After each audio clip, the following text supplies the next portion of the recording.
Hello, my name's Charlie. I'm a programmer on Looseleaf, and I'll be walking you through the last couple of months of development on Looseleaf. What have we been up to? What's been popping on our ends? So I'll start with the art, because I have to admit, even as a programmer, the visuals are always exciting. So we've gotten a bunch of new 2D art in, especially with the characters. So we have updated portraits for Fanning, for Lurk, for Pearl, for Yunomi, for Cedarburg, who's like a grassy, hairy little guy. And different emotional states as well. So some of them can now, gesticulate in different ways and respond to brews very theatrically. And yeah, I've heard through the grapevine that Yunomi might be becoming a fan favorite online, and I will admit Yunomi's very cute. And I like Yunomi too. However, Tanya's been writing lots of different iterations of the story recently, but very consistently, Lurk has become sort of this underdog, grimy character who the other cast doesn't treat super well, and I think because of that, Lurk has become like a real developer favorite on the project, right? We're really rooting for the underdog Lurk, so I hope that at least if Lurk retains this sort of relationship with the rest of the cast, that we all will learn to appreciate and love Lurk as well, just as much as Yunomi. Alex, the 3D artist, has also been working on a new tarot card, the Death card, which I think looks very beautiful. I can imagine the mushrooms flowing into the trees right now. So that's been really great. She also came up with a new proposition for how the tarot card sort of interpretation could work. So that would sort of help tie the tarot card interpretation and the tarot cards to the rest of the game while feeling sort of tactile and using the affordances of having this beautiful tarot world that we can sort of look inside.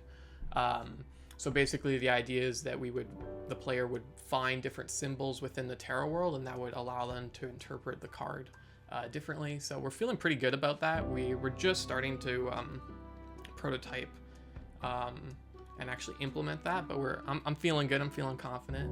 That required some tech changes on my end. So we have this robust picking system in the game, which allows us to like hover things and like capture things and pick things in very just sort of robust ways where we have a lot of information, but just for technical reasons, as soon as you picked an object up, sort of all of that, in-depth information went out the window and you didn't have access to anything. So I made changes to make it so that even if you pick up a tarot card, you can still keep having all that in-depth hover and capture information, stuff like that. On my end, I've also been working on tools for myself, but also for my coworkers. And, even if the player won't see them, it's always very satisfying for me because, right, I'm helping, hopefully helping the quality of life of my coworkers who, I see every day. We've been thinking a lot about the infusing and to some extent as well the evaluation system in the game.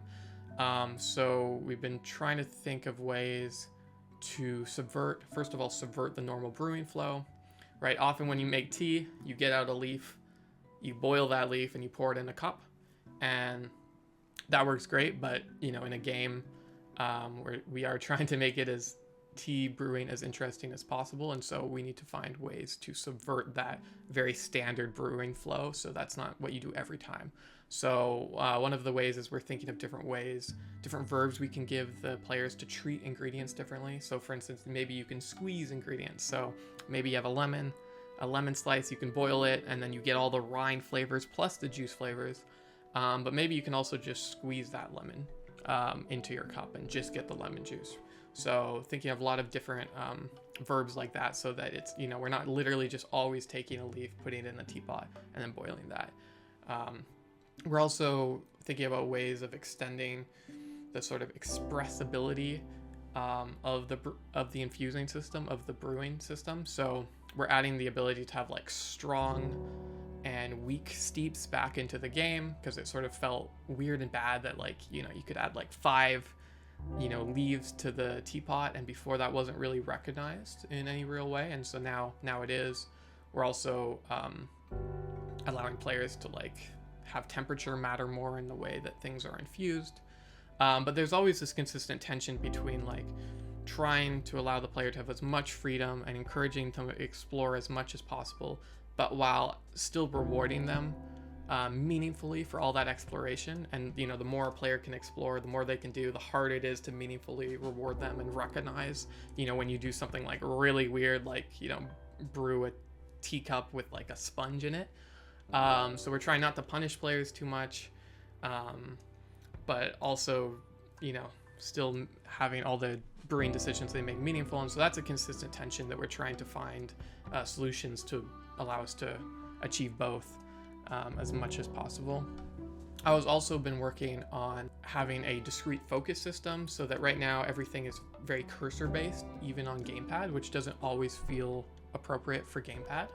And so we're trying to make it so we're trying to see if we can, instead of maybe remove the cursor in more situations and allow players to more just like discretely switch their focus, their selection on different objects. And I wasn't very optimistic at the start. I was very pessimistic actually, but after doing some tests, I'm thinking that we might be able to get rid of the cursor potentially, even in the main scene. So we'll see how that plays out. But the initial results have been much better than I expected so far, so that's been pretty exciting. And then also, I don't know if I'm allowed to talk about this, but the artists are doing a pass on the art style right now, and so I don't know what I can talk about, but I'm pretty sure I can at least say that there are going to be some new exciting textures in the game, and the art style will involve a lot more texturing under the kettle. The new kettle looks very good, but I'm not going to say any more because the artists are still in the midst of all of that. Another thing that's happened at Kitfox that has been really important in the past couple months on Loose Leaf is that we had an internal playtest with non-Loose Leaf members at Kitfox that gave us really good feedback, and out of that feedback we've done a lot of we've had a lot of discussions and meetings that have been very like serious and critical and challenging and honestly kind of invigorating and stimulating conversations, but that we've sort of not exactly been going back to first principles, but we've really been making sure that we're all like aligned on what are like the core values of Loose Leaf, the core, what is the core creative vision and creative goals that we have. So for instance, we're making Loose Leaf a T-Witch simulator, but like, what do we mean by the word simulator, right? We're not making Truck Simulator, we're not making Farming Simulator, and we're not really interested in that. So really, like, let's deconstruct what does the word simulator actually mean to us into its component parts, and then let's rank those parts because they can often be in tension, and these values can often be in tension. So for instance, like, we do have a value of having real world tea information and honoring real world tea tradition, but that can often come into conflict with like making the most satisfyingly tactile tea simulation, or making the most sandboxy that's like interesting to explore in a more systemic way tea simulation. And so we've really thought long and hard about where we rank all these different values, which will help us sort of come to more coherent and consistent solutions hopefully going forward. And it's especially been good for people like me who, I'm not a core designer on the project, and so it's really good for me to be part of these discussions so I can myself start thinking more critically and just be more informed when I'm implementing things and when I'm making my own little implementation decisions. So I've been really excited about that. Obviously it's like a lot of potential change, but yeah, it's been really invigorating for me. So thank you so much for listening to this dev update. I hope y'all enjoyed it. Let us know if there's any other specific parts of the game that you're interested in that maybe we can focus a little more on next time. It would be greatly appreciated if you wishlist the project. Just like on a personal level, it's really important to us and it helps us have confidence in the project, but also it's just very important to Kitfox. So that'd be super, super duper appreciated. And yeah, I guess I'll see y'all probably next time, and have a great time until then and after then.